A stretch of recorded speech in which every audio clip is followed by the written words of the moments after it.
皆さんごきげんよう、上川薫です。今回取り上げる話題は、ロシア軍によるウクライナ侵攻を取り上げていきます。以前の動画ですでにロシア軍がウクライナに対する全面的な圧力をかけているということはお伝えしましたが、今回は実際にその武力行使の本格化の段階へと突入しました。今回の動画ではそうした状況などを整理するとともに、それがどのような影響をもたらすのか、そして日本はどう考えるべきなのかについての取り上げていこうと思います。まずは地図を見ながら、現在の分かっている状況などについて整理していきましょう。現在ウクライナに対する全面的な攻勢が行われています。まず第一に、首都に対しては、ベラルーシ国境を越えてロシア軍が侵攻しています。これは、かねてからベラルーシにおいてロシア軍が共同訓練などを行っており、この部隊が首都キエフを目指して進軍しているとみられます。また、前回の動画でご紹介しましたが、ウクライナの第2の都市ハリコフは重工業地域であり、ウクライナの産業にとって非常に重要な都市です。この都市においてもロシア国境側からの進軍が見られるそうです。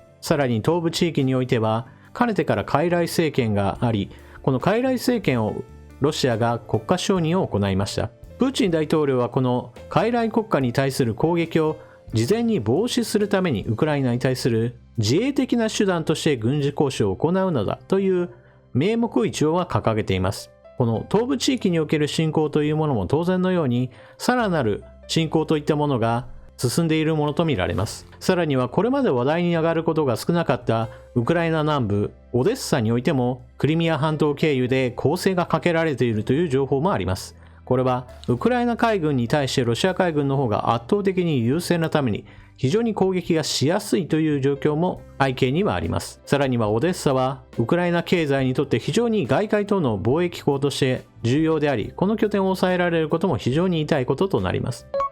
まず第一に言わなければならないことは、これは明らかにロシア軍による侵攻です。日本のインターネットやもしくは大学教授の中にはこれを内戦だという表現をする方がまだおられるわけですが、そうではありません。プーチン大統領自身はこの軍事的な侵攻に対してはこのようなことを言っています。ウクライナ領内にいるロシア人を保護するためにも、また現在のウクライナ政府は EU もしくはアメリカの手先となっており、これらについて救済しなければならないであるからして、この軍事力の行使というものはロシアにとって正しい行いであるということを表明しています。決して国際法違反ではありませんよということを言っているわけですが、これらはあくまでも軍事力を行使するにあたって一応は体裁を整えましたよというポーズに過ぎず、実質的な国家による侵略行為であることは明らかです。そもそも論としてクリミア半島を奪ったのはロシアであって、決して欧米がロシア領に攻め入ったなどという事実は一切存在しません。にもかかわらず、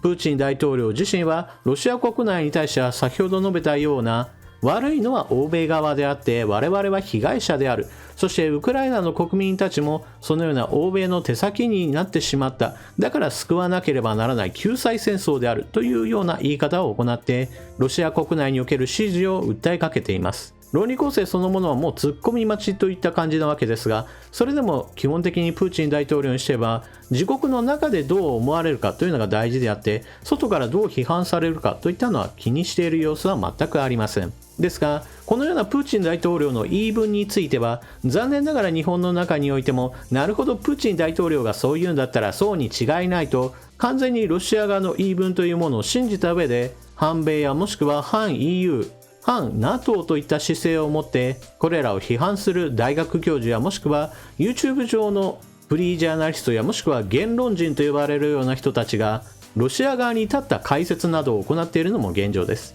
しかし実際問題何が起こっているかというその事実から言えば、明らかに領土侵略を行っているのはロシア側であり、決してアメリカ側ではありません。この点についてはまずは現実を見るべきです。もちろん実際の戦闘が発生しているわけですから、そこには数々の戦闘が行われます。まず第一には現地で行われる戦闘以外にも我々はサイバー戦争といったその結果として様々な間違った情報などを目にする機会が増えてしまいます。ですから判断を誤ることも多いでしょう。ただそれについては正しい情報もしくはより正確な情報といったものを上書きすることによって、そのような惑わされたものについては順次修正していくことが非常に重要です。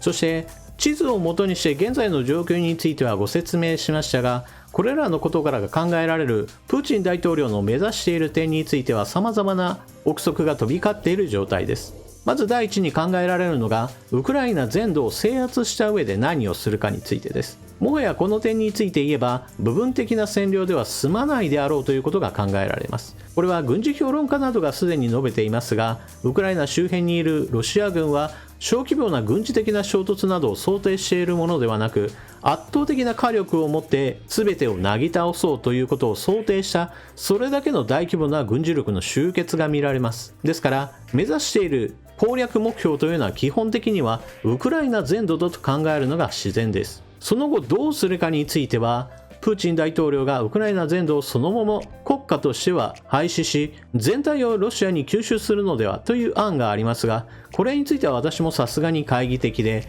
現実問題としてはゼレンスキー政権を打倒した上でロシアの傀儡政権を打ち立て、ウクライナを自分たちの実質的なロシア圏下における衛星国として存続させる可能性というものがあります。これは現在ベラルーシにおける独裁体制といったものがロシアにとっては友好的な関係を保っており、ベラルーシをロシアに吸収合併するなどという話は今のところ見られません。これと同様にウクライナにおいても傀儡政権を打ち立てて、その政権下においてロシアとの関係を強化し、そして反 EU、反 NATO といった体制を取ればそれで問題ない。そしてロシアとの間における緩衝地帯として成立させるという考え方です。このようなシナリオが考えられるというのは、残念ながらウクライナは経済的に豊かではありませんから、旧ソ連崩壊以後においてはその軍事力というものは衰退の一途をたどっていました。それはかつてはソ連の一部であって、その時においてはソ連全体の支援もあって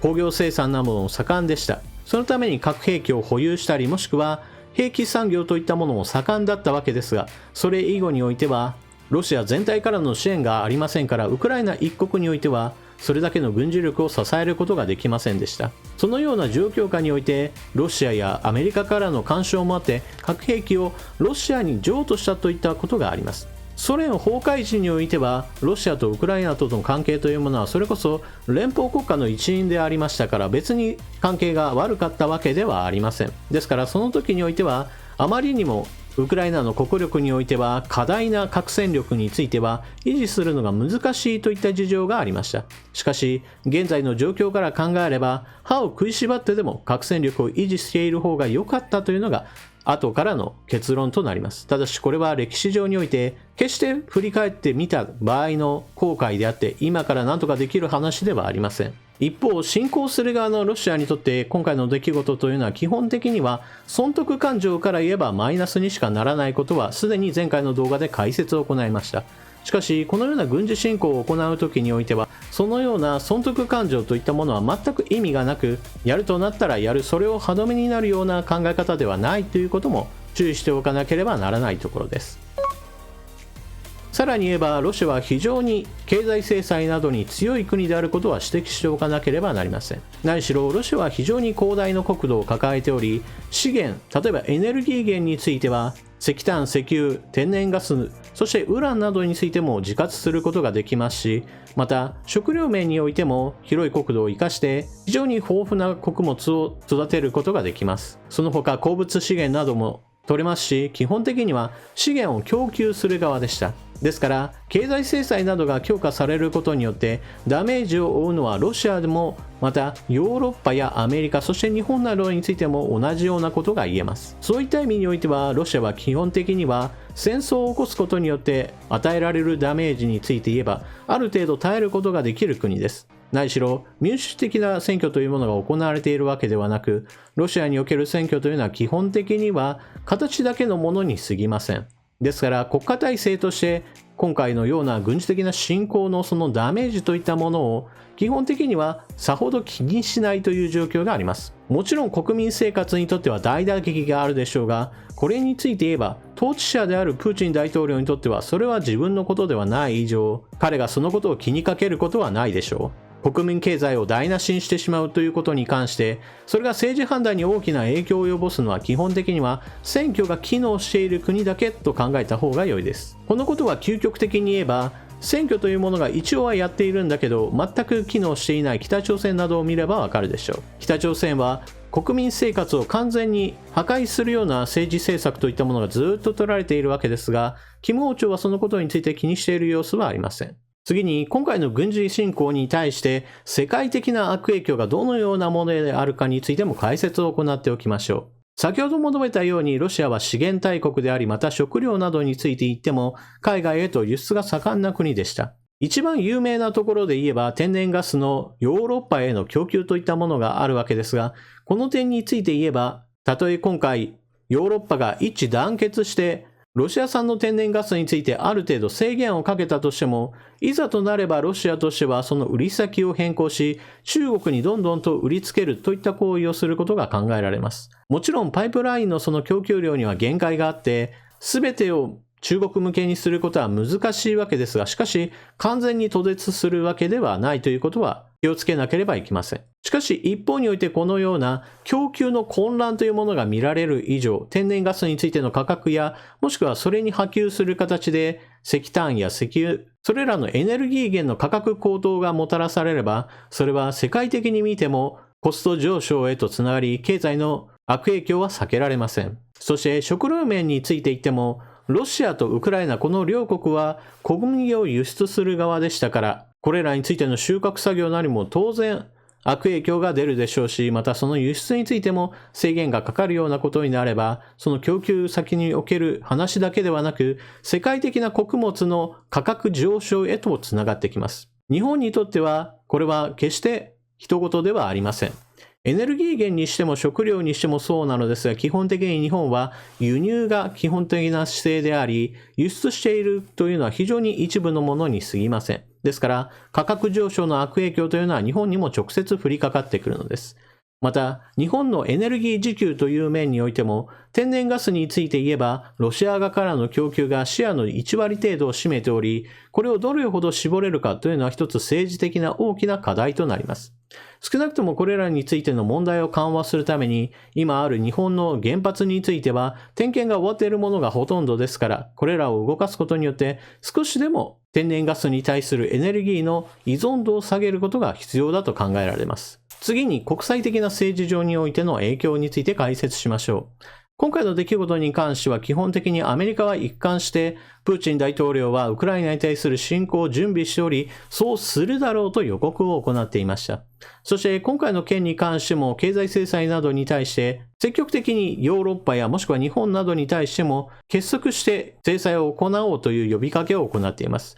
このあたりどれだけ自由主義陣営がこれに対して制裁を科すことができるのかというのが非常に重要なこととなります。ただでさえロシアは先ほども述べたようにエネルギーや食料などにおいて自給自足ができる国なのですから、経済制裁が緩ければ緩いほどダメージは少なくなります。しかし、輸出する側であったロシアへの経済制裁をすることによって、それらを遮断すれば、結局は輸入する側の自由主義陣営においても、経済的な打撃というものが避けられない。このあたりがまさに、プーチン大統領にとって、大した制裁はかけられないだろうと踏む、そのような部分でもあります。そして今回の一件において高みの見物を決め込んでいるのが中国です。中国の習近平国家主席は北京オリンピックに際してプーチン大統領との首脳会談を行いました。この首脳会談においてどのような話し合いが行われたかというのは結局のところ2人の間でしかわからないわけですが、少なくとも北京オリンピックの閉会式のその後になってから軍事侵攻を行ったというのは、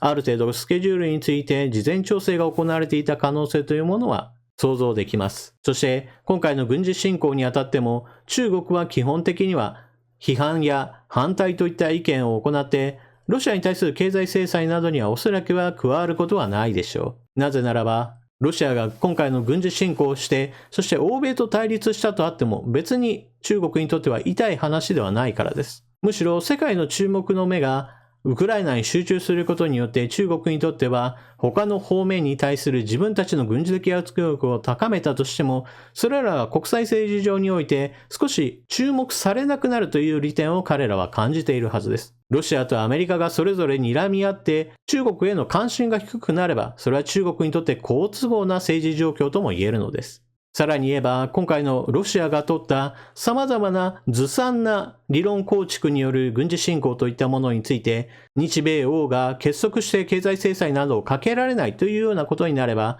それは中国による台湾侵攻に際してどのような反応をするのかというある程度事前予測をできる非常に有用な情報として彼らは考えているはずです。以上のようなことから国際政治上においてまさに歴史の転換点となったというふうに考えた方が良いでしょう。この後武力といったものがどれだけ有用であるかというのをプーチン大統領が示すことは今後の国際平和において非常に大きな汚点となります。力を行使してもそれを止める手立てが少なくとも自由主義陣営にはありませんよとなればやりたい放題できるということを示してしまうからです。だからといってさあ戦争だというのをほとんどの自由主義陣営の国は望まないでしょう。このあたりは残念ながら現在の民主主義体制では戦争を望んでする国などないのが現実だからです。だからこそ日本は学ばなければならない教訓があります。それは自分の国は自分で守らなければならないという大原則を決して軽視してはならないということです。日本においては憲法9条もそうですが基本的には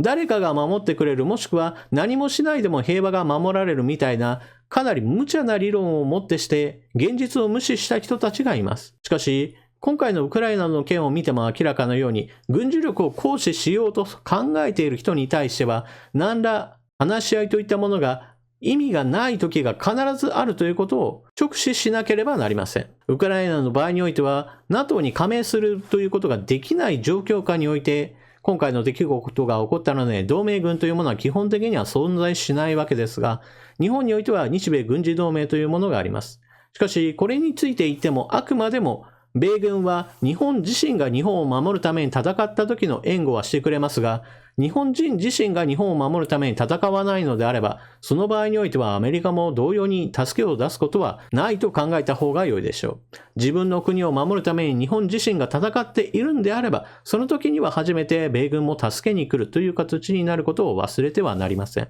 そして現在の日本の体制といったものはそうした日本自身が日本を守るために戦おうとするその準備すらまともにできないような憲法体制下にあるということを忘れてはなりません。憲法の改正やもしくは対スパイ法の制定、そして本格的な諜報機関の育成などといったものは本来であれば戦争を抑止するための力なわけですが日本においてはそのような戦争を抑止するための仕組みそのものについても否定的な人たちというものが一個人だけではなく一政党としても存在していることを無視してはなりません。このあたり私たちというのは現実を直視しながら今ある政治をどう変えるかといったことを考える必要があると思います。